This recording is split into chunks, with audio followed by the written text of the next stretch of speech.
Greetings and salutations, YouTubers and malefactors. We're back here at Stoplogic Motorsports, and we're doing a little bit of a wool gathering session with the WR250R today. So this video is the damn near 1,000 mile review of the WR250R, or as close as 1,000 miles as one can get. Anywho, I'm going to cover 5 things I like and dislike about this bike. Kind of general impressions at first. So what I absolutely love about this bike is the ergonomics, like the way it sets, the way it rides, the bend of the knees. Like the way this bike is set up is a lot like a generation, I guess, 3 KDX 200, 220, that era of KDX. Very comfortable ride. Versus the second thing I'm going to touch on is versus the other dual sports in the market, even the newer 300L and KLX 300, the suspension on this stock just blows both those bikes out of the water. I mean, even me being a generously proportioned individual, you know, pushing a little under 2.5 mils, this thing still rides great. Yeah, you can't take it out to the motocross track unless you're goofy like me and put on heavier springs. Even then, it's still a bit heavy for that. But still, the bike handles in stock trim with a very little bit of setup better than any other dual sport on the market. I would say the only bike close in handling capability is the DRZ 400. And that bike is very top heavy, so it's a little bit more of a handful in the woods. So another thing I love about the WR250R is the maintenance intervals. I think it's 4K between changes, 8K for filters, 24K for valves. Take into consideration your KLX 300 is 8K for valve services. Your CRF 250 300Ls are 16K for valve services. And the DRZ, I believe, is also 8K, but don't quote me on that. I haven't cracked into a service manual on one of those. The WR is just a bike that takes a lot less maintenance. So, you know, as long as you don't toss a big bore kit on it. So, the fourth thing I really absolutely love about this bike is the short wheelbase in the woods makes this thing a very tight handling machine.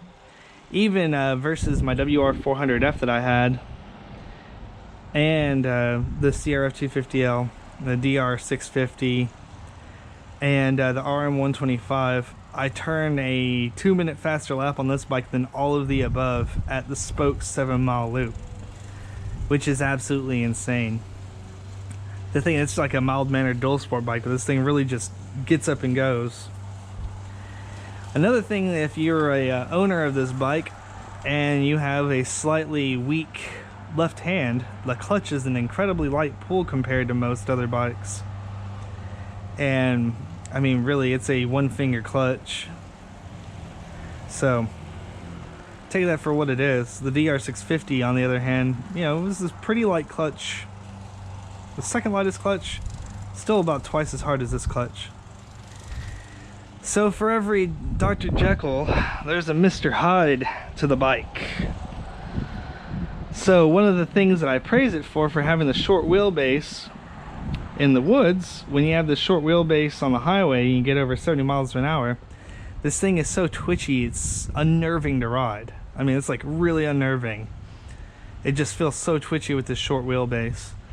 This is honestly the first dual sport I've ever considered getting a steering stabilizer for, because it just really makes me nervous on the road.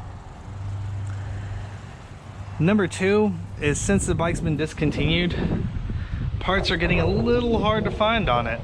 You know, folks are not really interested in making parts for a bike that's been discontinued. So like the Leo vents, silencer, a good amount of the bash plates, a lot of those items are kind of drying up in the aftermarket. It's kind of a bummer, because this bike really does perform better than, oh, really any of the other dual sports still. The other, I guess, third thing I'm kind of not wild about is the stock lighting. The only bike I've had, dual sport wise, that had worse stock lighting is the WR250R. This stock light's just terrible. So in one of the future videos, I'm gonna try and do some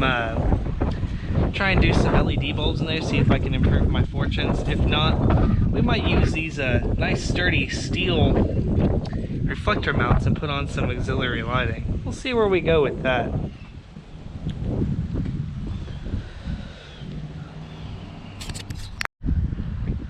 Another thing this bike is legendary about is the limited sprocket sizes. You can't run a 12 up front. It comes stock with like a 1343, which kind of like saps all the low end from it. Makes it a bit of a turd in the woods and against a headwind and uphill. I currently run a 1349, which actually turns it into a pretty good woods weapon, but really kills your top speed. You can run a 14 tooth if you have the Sandman case saver, but they don't recommend doing it.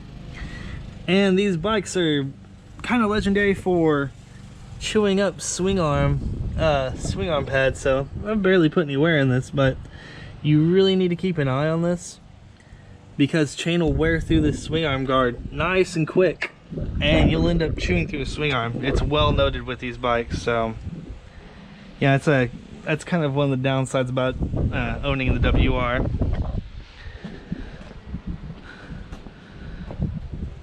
And just kind of stock. Once you ride into a headwind, like any of the small displacement dual sports, if you're over 200 pounds, that thing's gonna run out of steam in a headwind. It just is the nature of the beast, unfortunately. So you'll catch yourself downshifting into fifth just to keep the bike going. Unlike the 250L though, this bike actually can run top gear in a pretty strong headwind. So, I mean, pound for pound, it's still better than all of the other light displacement options. As far as your Japanese options. And, yeah, granted, this one's a little more spendy. Out the door for me was 7,200 on it. And yeah, I could have bought a already modded one, but I didn't want to take it as far as the other ones did. I don't really plan on putting an exhaust and a fuel tuner and all that stuff on it. I really wanted to focus on like the protection of the bike and the suspension and the rideability of it. Because honestly, having ridden one of these with the full exhaust kit, I think the standard exhaust with the back pressure design they have in it actually adds torque to it. People say, oh, this bike's completely gutless until you put a doohickey 9000 on the injector and you put a full FMF kit on it and da-da-da. Really, in my opinion, the biggest savings you get by going with an FMF muffler is saving about 7 pounds of weight, and which most people will then turn around and get a huge IMS gas tank and put 14 pounds on the bike in another place. 7 pounds to me is not really a deal breaker, and I like the torque profile of the stock exhaust. So pretty much, other than maybe adding some lighting, this bike's as far as I feel like taking it.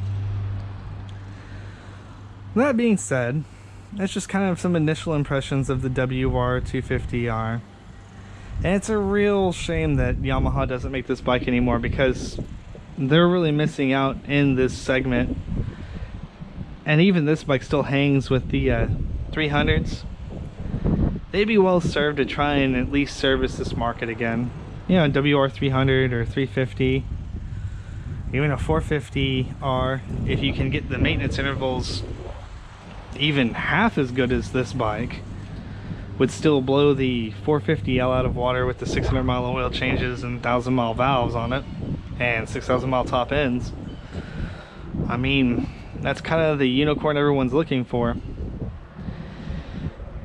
Well, that being said, I do have a consideration for my next purchase.